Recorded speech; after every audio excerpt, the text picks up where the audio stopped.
Toute l'actualité politique et parlementaire, c'est le journal de 19h chaque soir sur Public Sénat. Bonsoir à tous. Voici les titres de ce lundi 31 janvier. Jacques Chirac se porte très bien, c'est lui qui le dit. Il n'a pas la maladie d'Alzheimer, affirme son épouse. Faut-il laisser en paix l'ancien président dont le procès est confirmé le 7 mars prochain? Débat à suivre sur ce plateau avec l'un de ses proches, le sénateur Josselin de Rohan, et les journalistes Denis Jambard et Bruno Dive. Le bouche à oreille, seul allié désormais des Égyptiens privés d'Internet et de la messagerie sur mobile. Cela à la veille d'une manifestation annoncée comme géante à Alexandrie. Une marche d'1 million est annoncée alors qu'au Caire, la mobilisation ne faiblit pas. Remonter le niveau des élèves en maths et en sciences, c'est l'objet des dernières mesures de Luc Châtel, une nouvelle annonce qui sera commentée dans cette édition par Sophie Coignard, qui publie un livre réquisitoire sur l'éducation nationale, Le Pacte immoral. Le procès de Jacques Chirac s'ouvrira donc bien le 7 mars comme prévu. Le tribunal correctionnel a renvoyé à cette date la demande de report formulée par les avocats de l'ancien président. Demande juridique n'ayant rien à voir avec des raisons médicales puisque le principal intéressé le dit lui-même « Je vais très bien ». Alexandra Colino. Jacques Chirac a la santé. Étonné qu'on lui pose la question, l'ancien président rassure. Je me porte très bien, je vous remercie. Je vous souhaite de vous porter aussi bien. Une double page du journal du dimanche publiée hier a pourtant fait naître quelques doutes. Selon le bi-hebdomadaire, Bernadette Chirac aurait fait allusion à la maladie d'Alzheimer auprès de proches. L'entourage de l'ancien président le décrirait comme fatigué, déclinant et ayant des absences. Au micro d'Europe 1, l'ancienne première dame s'est empressée ce matin de démentir ses propos. C'est un mensonge. On me prête des propos que je n'ai jamais tenus. Les médecins lui ont dit qu'il n'a pas la maladie d'Alzheimer. Je les crois. Des mots pesés pour assurer que son mari ne se défilerait pas pour son procès. Il a toujours dit qu'il voulait être traité comme un justiciable comme un autre. Et il a dit qu'il irait à son procès et il le fera. Car l'enjeu est bien là. L'ancien président est-il en état d'assister aux audiences qui commencent le 7 mars et où il devra se défendre de détournement de fonds publics, d'abus de confiance et de prise illégale d'intérêt? Ou s'agit-il de manœuvres dilatoires pour éviter à Jacques Chirac de se présenter devant la justice? Si le procès demeure, ce sera la première fois qu'un ancien président de la République est appelé à comparaître. Il encourt en théorie 10 ans de prison et 150 000 € d'amende. Alors ces informations sur la santé de l'ancien chef de l'État et puis la perspective de ce procès, faut-il lui épargner? On en parle donc tout à l'heure avec nos trois invités. L'ancien ministre de la Défense, François Léotard, témoigne cet après-midi dans le bureau du juge antiterroriste Marc Trévidic.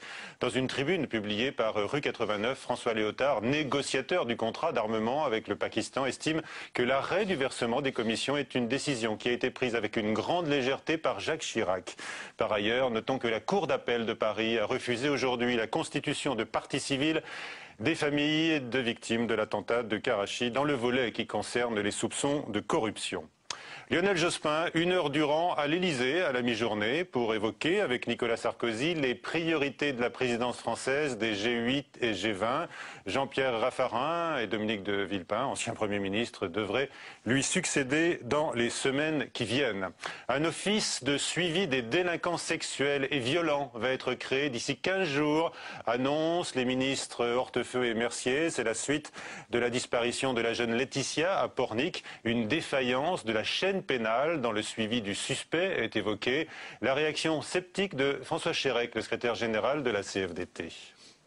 Au bout d'un moment, il faut arrêter d'inventer des choses alors que ce que prévoit la loi, on n'est même pas capable de le mettre en œuvre. L'histoire de la disparition de cette jeune femme, c'est un drame. C'est pas qu'une faute. C'est l'État qui n'a pas assumé sa responsabilité. Il y avait un suivi judiciaire à faire. Il n'y a pas les moyens de faire ce suivi judiciaire. Ailleurs, on ne peut pas avoir le discours sécuritaire de M. Hortefeux et supprimer des emplois de policiers. François Chérec qui sera à 22h dans le journal de Sonia Mabrouk.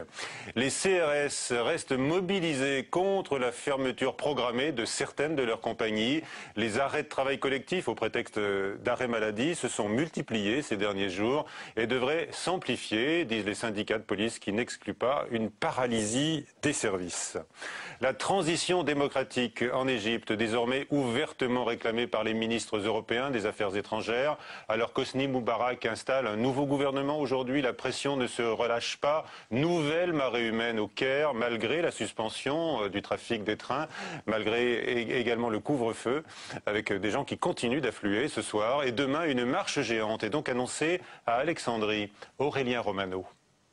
Hosni Moubarak a formé aujourd'hui un nouveau gouvernement alors que les manifestations appelant à son départ ont repris ce matin dans toutes les villes égyptiennes. Moubarak dégage est écrit sur ses pancartes. Place Tahrir, au centre du Caire, des milliers de manifestants sont présents depuis 7 jours. Malgré les barrages installés par l'armée, ils ont promis de rester là jusqu'au départ du président. Clé de voûte du régime, l'armée est très présente dans les rues du Caire et dans les grandes villes. L'armée, c'est beaucoup mieux que la police. Au moins, on sait qu'il n'y a pas de corruption dans l'armée comme dans la police. Aujourd'hui, la police est timidement réapparue dans les rues. Une marche d'1 million de personnes doit avoir lieu demain à Alexandrie, en plus de celle du Caire, car la circulation des trains a été stoppée par le pouvoir. Sur le plan diplomatique, l'Union européenne a emboîté le pas des États-Unis par la voix de Catherine Ashton. La haut-commissaire aux affaires étrangères a appelé à des élections libres et justes et a enjoint Hosni Moubarak à dialoguer avec l'opposition. Des entreprises ont opté pour la prudence, comme Lafarge qui a arrêté son usine de ciment. Le canal de Suez continue, lui, de fonctionner à plein régime. Ce n'est pas moins de 8% du commerce mondial qui transite par ce canal. Et l'armée égyptienne considère ce soir les demandes du peuple comme légitimes et affirme par un canal officiel qu'elle ne tirera pas sur la foule. Notons également la réaction du Premier ministre israélien, Benjamin Netanyahou, qui agite aujourd'hui le spectre d'une crise à l'iranienne, avec un régime à l'iranienne, donc en Égypte. Notons que les frères musulmans appellent à manifester également demain et ont rejeté aujourd'hui le nouveau gouvernement annoncé par Hosni Moubarak. La confiance des Français dans les politiques recule selon la nouvelle étude du CEVIPOF, le centre de recherche politique de Sciences Po. 83% estiment qu'ils ne se préoccupent pas de ce que pense la population. À noter que le niveau de confiance à l'égard des élus locaux est également en nette baisse. 57% des Français, plus 9 points, estiment que la démocratie en France ne fonctionne pas bien. Le débat du 19h, Jacques Chirac, faut-il lui épargner le procès ?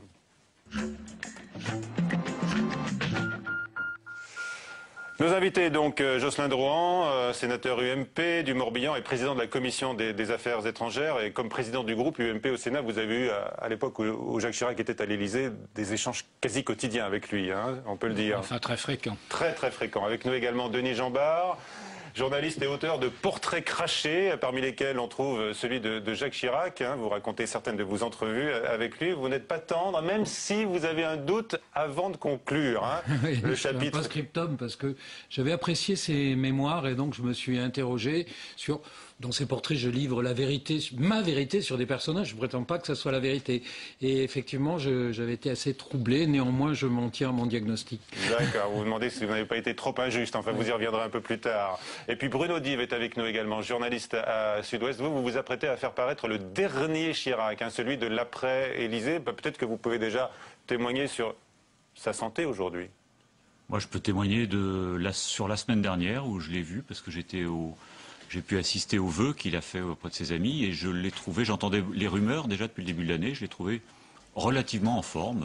Il a fait un discours tout à fait qui se tenait et il m'avait l'air tout à fait plutôt bien. Alors, vos réactions à tous les trois, d'abord à l'emballement, donc autour de la santé de Jacques Chirac, ce qui se murmure, il faut bien le dire, s'est retrouvé à la une. Josselin Drouin, comment est-ce que vous avez lu cette manchette du journal du dimanche et les articles? Je trouvais que c'était de la recherche du sensationnalisme, et c'est des titres qu'on pourrait rencontrer en Grande-Bretagne, hein, pas souvent en France. Ça ne correspond pas à ce que je sais de Jacques Chirac, puisque je l'ai vu comme Monsieur Dive la semaine dernière. Nous étions avec 4 ou 5 parlementaires à déjeuner avec lui et nous l'avons trouvé tout à fait en forme. Ce que je dois dire, c'est qu'effectivement, Il a des troubles auditifs, ça c'est clair. Il ne l'a jamais caché, d'ailleurs, personne ne l'a jamais caché. Mais pour le reste, je l'ai trouvé. Et oui, il a une marche assez hésitante. Il se fatigue d'ailleurs un peu plus vite qu'autrefois, c'est certain. Mais il a toujours le même solide appétit qu'on lui connaît. Vous n'avez pas surpris en perte d'attention, par exemple? Non, pas du tout. Vous n'avez pas remarqué certaines absences? Et pour tout vous dire, quand on suggère certains noms, je trouve qu'il est extrêmement offensif. Donc, des noms. Quel nom avez-vous donc suggéré? Je vous permettrai que je le garde pour moi, parce que je n'ai pas du tout envie de faire battre les montagnes. Mais ce que je peux vous dire, c'est qu'en tout cas, il est extrêmement en forme et qu'il a des jugements qui restent encore très solides. Alors, Denis Jeanbart, lui, il a plusieurs fois suggéré le nom de Nicolas Sarkozy devant Jacques Chirac, et là, il était effectivement très offensif. Oui, c'est très réactif, mais ça remonte à assez longtemps. Oui, parce que je peux vous dire que moi, je ne l'ai jamais, et pourtant, je crois que nous voyons de temps en temps, je ne l'ai jamais entendu dire quoi que ce soit sur son successeur. C'était à l'époque où il était encore à l'Élysée. Oui, c'était à l'Élysée. Puis avant même qu'il soit candidat à la présidence de la République en 1994, j'avais eu une conversation particulière avec lui et où il m'avait dit, en tout cas, Nicolas Sarkozy, je n'oublierai pas. Et je lui dis en politique, on n'oublie jamais. On pardonne, mais on n'oublie jamais. Il m'a dit, je n'oublierai pas et je ne pardonnerai pas, ce qui est une phrase quand même assez inhabituelle en politique. Et je lui ai dit, mais c'est il s'est passé quelque chose d'extrêmement grave. Et il m'avait fait cette réponse, oui, Nicolas Sarkozy a pénétré mon intimité. Et j'avais été assez surpris parce que Jacques Chirac ne parle jamais de son intimité et de sa vie personnelle. Justement, est-ce qu'on peut imaginer aujourd'hui qu'il est blessé par ces informations qui révèlent son intimité? Je ne peux pas le juger, mais je ne sais pas, je ne peux pas le dire. Néanmoins, moi, je dois vous dire que du point de vue journalistique, alors, je voulais vous poser la question, suis assez gêné par ce franchissement de la ligne jaune. J'ai toujours été assez critique avec Jacques Chirac, parfois extrêmement critique. J'ai écrit des livres très durs sur lui, mais c'était sur un jugement sur l'action politique et non pas une attaque sur la vie personnelle que Jacques Chirac a toujours protégée. Et il aurait pu, par ailleurs, par exemple, profiter de ses malheurs personnels. On sait qu'il y a eu un drame avec une de ses filles, etc. Il ne l'a jamais utilisé, il n'a jamais joué sur ce registre-là. Et aujourd'hui, je trouve que cet homme, d'ailleurs, qui est retiré de la vie politique, qui se garde bien de tout jugement public sur la vie politique actuelle, eh bien, mérite qu'on... Vous n'auriez pas publié cette manchette. Je n'aurais pas fait ça. Qui joue avec l'intimité aujourd'hui? Ça n'est pas forcément la presse. Il y a peut-être des gens autour de lui qui tentent de le dissuader d'aller au procès. Il y a une question qui est posée qui est relative à la justice. Il va y avoir ce procès. Or, la justice française, à tort ou à raison, repose beaucoup sur le témoignage.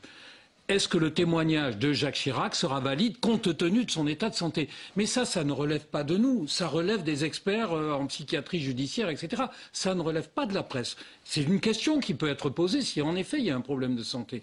Mais moi, la santé de Jacques Chirac, eh bien, je trouve qu'elle n'a pas à être exposée comme on l'expose aujourd'hui. Même si, effectivement, il a quand même des titres à faire valoir aujourd'hui. Il est quand même membre du Conseil constitutionnel, même s'il n'est plus en charge de l'État. C'est une question qu'on peut peut-être se poser pour un membre du Conseil constitutionnel, non? Sa santé. Mais écoutez, je vous ai dit que ce que j'avais pu constater de sa santé, c'est qu'elle était fort bonne, et comme il l'a dit lui-même, je nous souhaite à tous d'être en aussi bonne santé cette année. Renaud, sur cette question. Ce qui est vrai, moi, dans tous les interlocuteurs que j'ai rencontrés pour mon livre, là, à paraître, tout le monde dit qu'il passe par des phases très différentes. Il a des hauts et des bas, il allait plutôt mal l'année dernière, il allait mieux ensuite.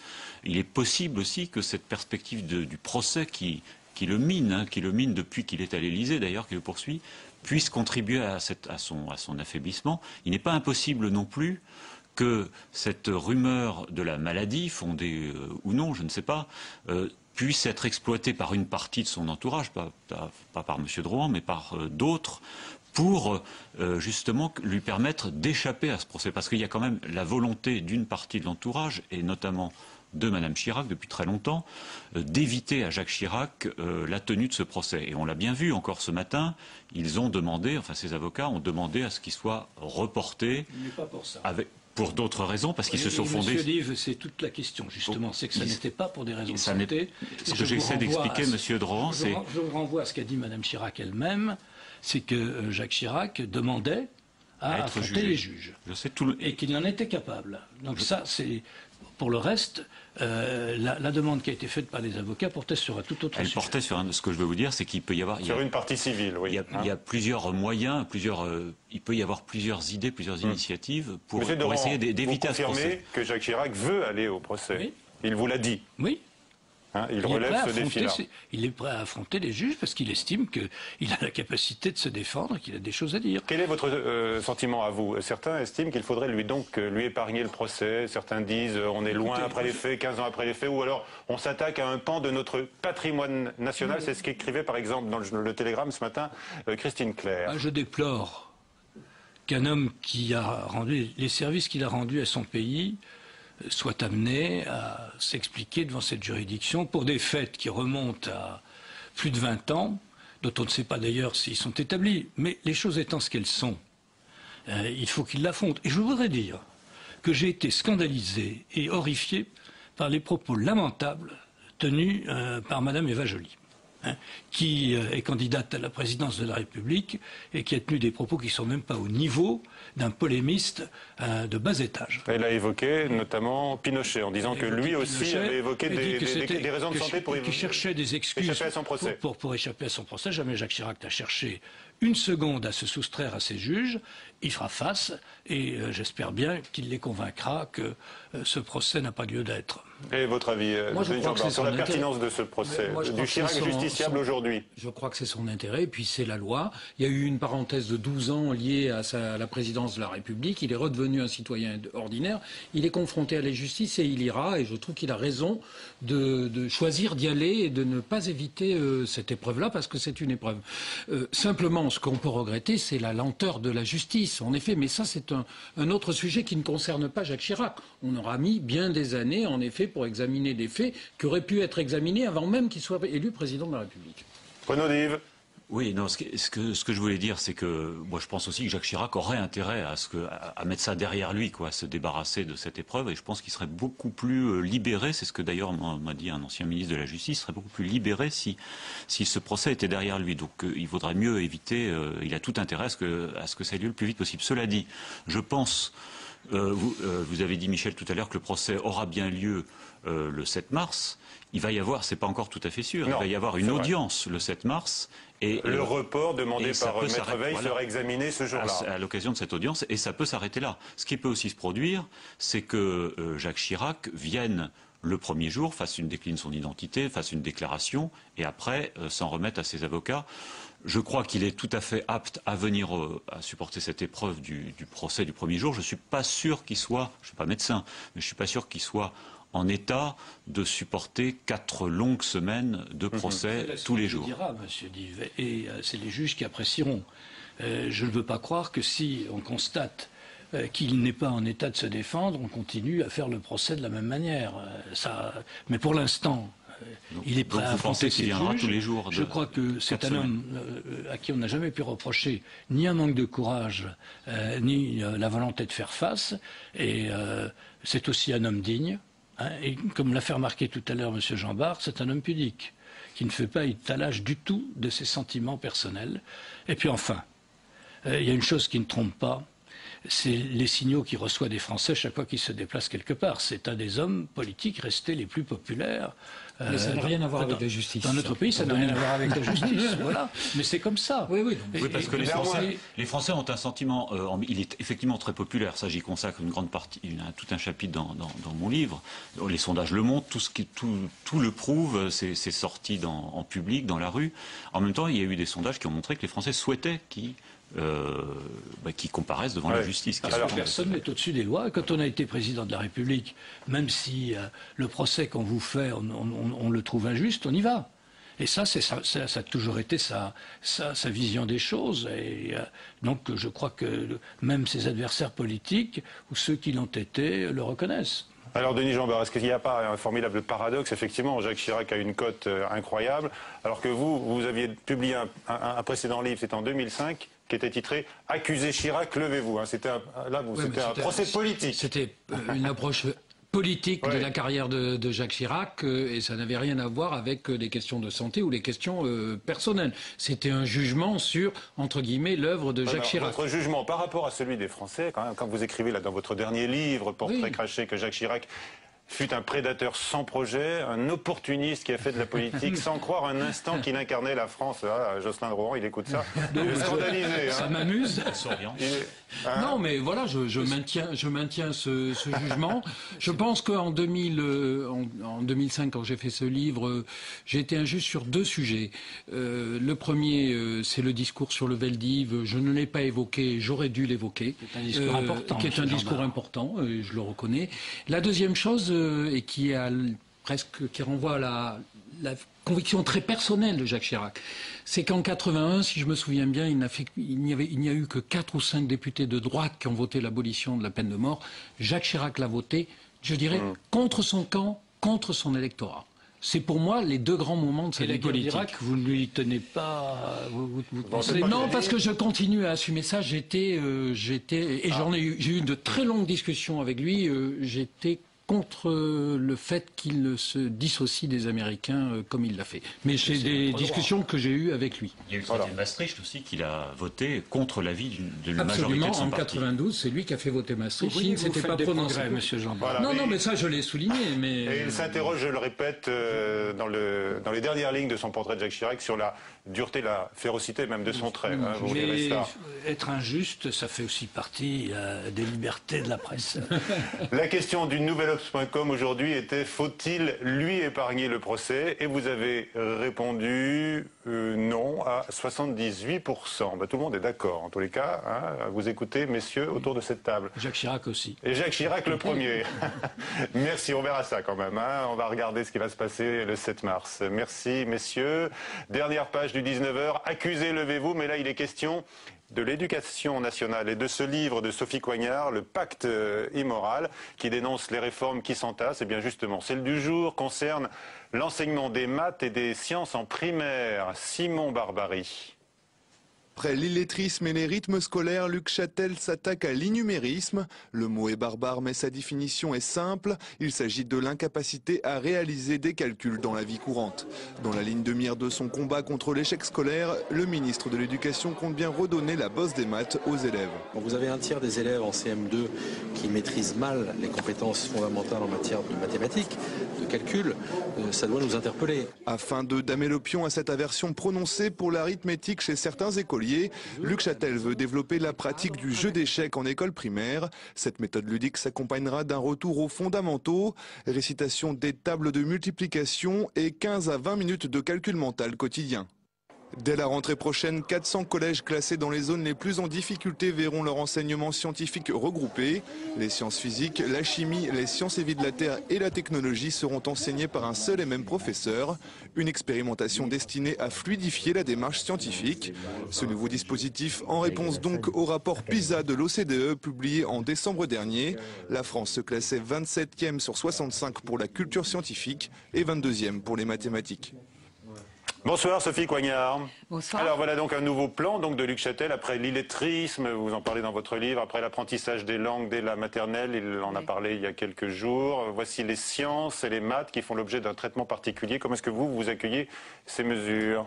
Alors, sur l'enseignement des langues, enfin d'une langue vivante dès l'âge de 3 ans, la semaine dernière, là, je me suis dit qu'il y allait vraiment fort, parce que mon enquête montre justement que ce qui est normalement appliqué à l'école, c'est-à-dire que tous les enfants de l'école primaire, cette fois, apprennent en général l'anglais et quelquefois une autre langue, n'est pas appliqué. C'est-à-dire que l'éducation nationale n'arrive pas aujourd'hui à faire en sorte que ce soit le cas. Petit exemple, école rurale, enseignant qui n'a pas les bases nécessaires en anglais, on lui dit mais passez-leur des cassettes, comme ça on fera des langues vivantes. Donc je trouve bizarre et en même temps tout à fait conforme à ce que j'ai trouvé dans mon enquête, qu'un ministre annonce une super réforme un peu bobo, il faut bien le dire, que les enfants apprennent l'anglais à partir de 3 ans, c'est bien, mais c'est moins bien. Vous savez, vous connaissez les lacunes des Français. Bien sûr, mais c'est encore plus utile de posséder bien les fondamentaux et notamment le français. Et donc j'ai été quand même un peu surprise, ça m'a semblé un peu cosmétique. Sur les sciences, il faut être plus mesuré parce que effectivement sur la critique qu'on peut apporter, ce qu'on peut déplorer, comme je le raconte dans mon livre, c'est que les réformes s'empilent, elles n'ont même pas le temps souvent d'être appliquées qu'une nouvelle réforme surgit. Là, il y a une mesure qui doit vous plaire. Là, je vois la réhabilitation, par exemple, des tables de multiplication par cœur. Là, bien sûr. Et d'ailleurs, si les enfants sortent de l'école encore en à peu près bon état, État, c'est que pendant les années où l'étape de multiplication était devenue facultative, il y avait heureusement de nombreux enseignants qui continuaient en cachette à résister. Vous leur rendez hommage. Hein? Oui, parce que j'étais très saisie par quand même le fait que c'était eux qui tenaient l'édifice, oui. Et vous nous dites que, alors on les entend beaucoup protester, notamment sur le manque de moyens. Il y a beaucoup de suppressions de postes en ce moment, évidemment. Mais vous écrivez et vous constatez que le premier mal dont souffre l'école, c'est la perte du sens de l'effort. Hein? Oui, tout à fait. C'est-à-dire que, en gros, mon diagnostic, j'ai rencontré des gens un peu à tous les niveaux de l'éducation. Il y en a énormément qui ont bien voulu me parler parce que je dois dire qu'il y en a énormément qui sont indignés. Et ils m'ont un peu transmis, je dois le dire, leur indignation. Pourquoi? Parce que d'une part, c'est difficile de plus en plus d'enseigner le sens de l'effort à des enfants qui ont d'autres sollicitations. Mais que face à ça, effectivement, il y a de la part de l'institution une sorte de résignation. De qu'est-ce que vous voulez? S'ils veulent jouer, qu'on les fasse jouer. Et les enseignants, la plupart d'entre eux, ne sont pas d'accord avec ça. Les directives qui émanent de la rue de Grenelle, du ministère de l'Éducation, changent tout le temps. Les mesures, on casse le thermomètre, c'est-à-dire que pour mesurer l'illettrisme, comme je raconte dans mon livre, on emploie des circonlocutions invraisemblables pour finalement dire qu'il n'y a que 20% d'une classe d'âge qui n'arrive pas à lire correctement. Je raconte dans mon livre comme c'est au moins 10% de plus et comment on essaye de cacher cela, et comment, en quelque sorte, il y a une éducation à deux vitesses. Alors justement, est-ce que cette perte du sens de l'effort est une conséquence de ce pacte immoral que vous dénoncez, donc d'abord entre qui? Alors, entre les responsables politiques, les dirigeants politiques, pour qui l'éducation est la première des priorités, c'est répété tout le temps en termes de communication.